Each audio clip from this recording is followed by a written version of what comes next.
My name is Amelia Poplin, and today I'll be talking about entomology. The main subject I will be talking about in the entomology category is moths. I would also like to tell a little story about one of my special moths that I had. So, during Hurricane Florence, my family and I spotted a giant green, weird looking blob on one of our oak trees outside in our backyard. And we were thinking that it might be a caterpillar and maybe we could go outside and try to catch it. Well, turns out it was a caterpillar. We ended up bringing it inside of our house so we could learn more things about it. This is a picture of him climbing the oak tree, and I put my middle finger up to it so you could see how long it was. And not too long ago, I measured how long my middle finger was, and it was about 2.5 inches now. 2 years ago, it was about 2 inches, maybe a quarter. 2 inches and a quarter, at least. So that's pretty much how long the caterpillar was. And that's a big caterpillar for something that size. So, once we got the caterpillar, we searched online to figure out what type of caterpillar it was, what it would become, what it ate, all of that stuff. Well, after searching online for quite a while, we found out that it would become a polyphemus moth.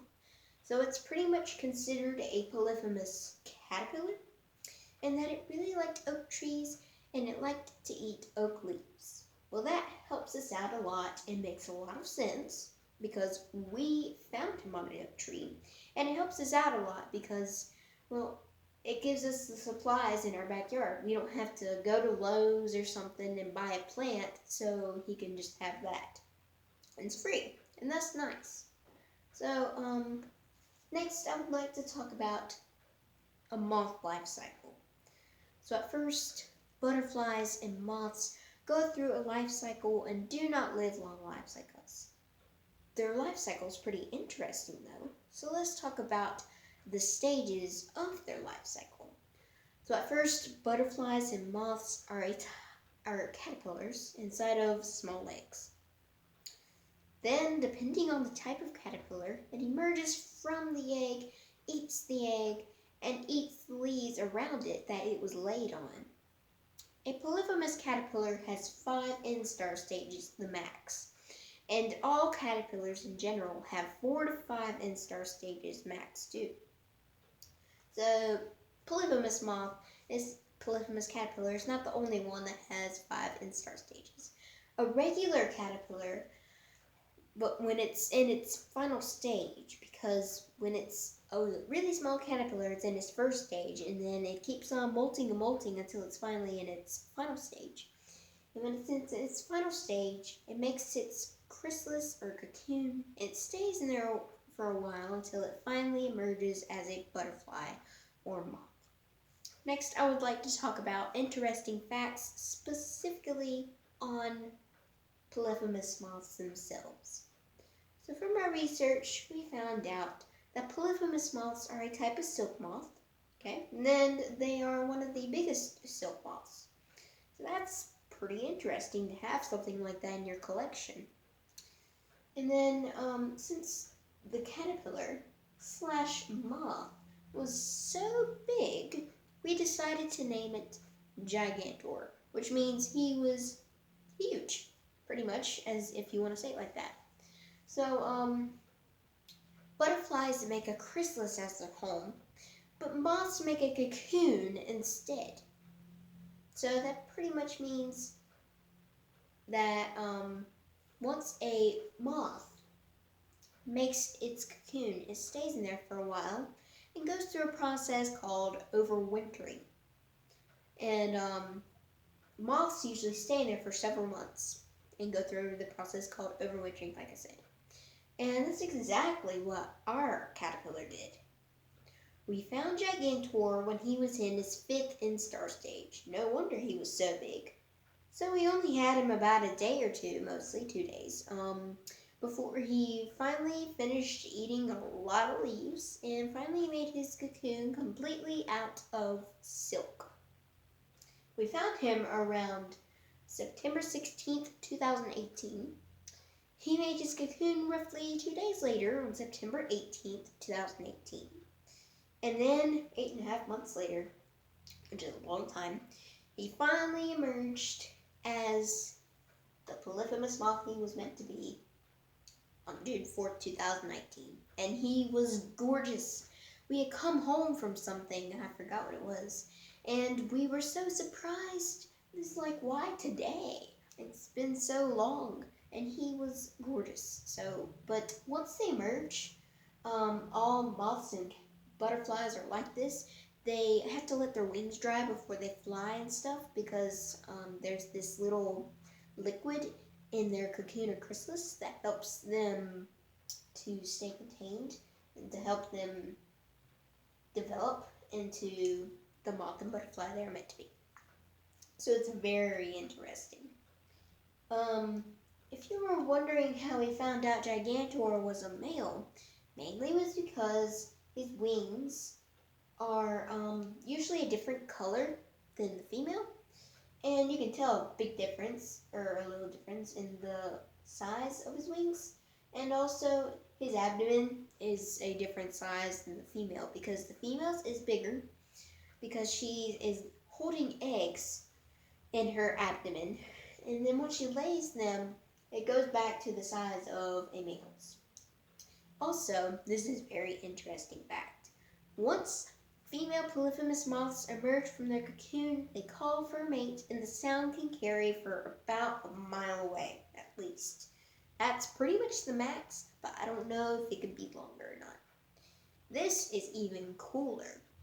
Once a female polyphemus moth mates with a male, she usually stays near or on the tree where she emerged from, so she won't have trouble like where she needs to lay her eggs.